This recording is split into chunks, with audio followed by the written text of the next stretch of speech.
নবীর পক্ষে কথা বলেছে, স্বাধীনতার পক্ষে কথা বলেছে, আউলিয়া কেরামের পক্ষে কথা বলেছে। আমরাও দাবি রাখি, যদি অলির প্রেম বুকে থাকে, আগামীতে সুন্নিদেরকে মূল্যায়ন করতে হবে। শুধু মুখের আওয়াজ করলে হবে না। 54 বছর স্বাধীনতার বছর চলে গেছে, আজও পর্যন্ত সংখ্যাগরিষ্ঠ সুন্নিদেরকে কখনো মূল্যায়ন করা হয় নাই।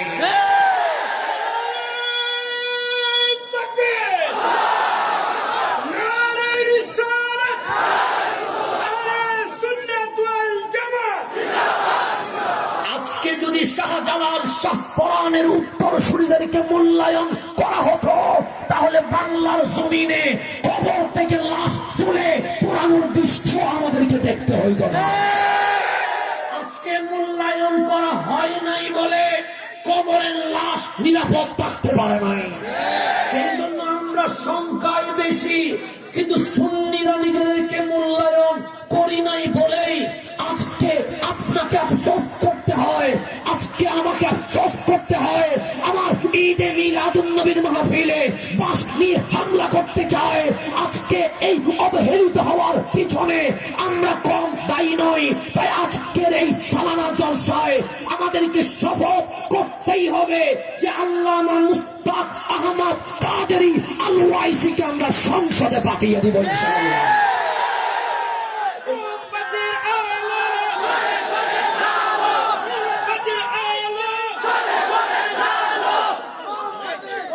এখন সে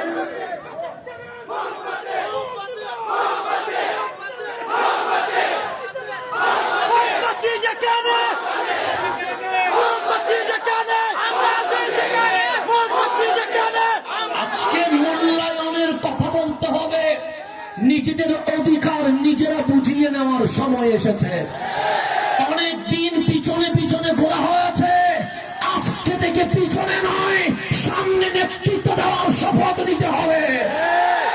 অনুষ্ঠানের ভেতরে আবদ্ধ থাকলে হবে না, সংসদে ইয়া রাসূলুল্লাহ স্লোগান আমাদেরকে জারি করতে হবে। এই শপথ যদি নিতে পারি, তাহলে মাহফিল সার্থক হবে। এর বাহিরে কখনো মাহফিল সার্থক হবে না। সেই জন্য আমরা রাজনীতিতে ছিলাম না, আমরা মাহফিলে ছিলাম। আমরা রাজনৈতিক দলগুলোকে ডিস্টার্ব করতে চাই নাই। আমরা নবী প্রেমের বাগান নিয়ে ব্যস্ত থাকতে চেয়েছিলাম। আমরা এমপি মন্ত্রীর ক্ষমতা চাই নাই। আমরা দয়াল নবীর প্রেমের বাগান মানুষের মাঝে উজাড় করে দিতে চেষ্টা করেছিলাম।